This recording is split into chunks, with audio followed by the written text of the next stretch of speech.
आता आपल्याला तंदुरी चिकन बनवायचं आहे. त्याच्यासाठी आपण आता त्याच्यावर मीठ टाकून घेऊया. नंतर हळद टाकूया, हिंग,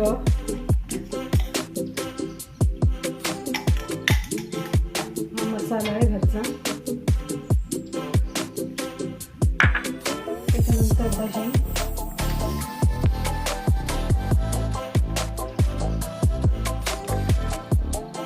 आणि आलं लसूण पेस्ट, आणि हा तंदुरी चिकन मसाला आहे सुहानाचा, तो टाकून घेऊया.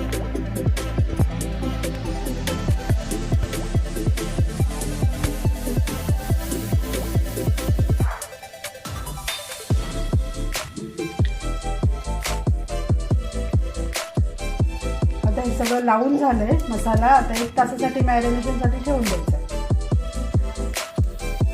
आता एअर फ्रायरमध्ये तंदुरी बनवायला टाकूया.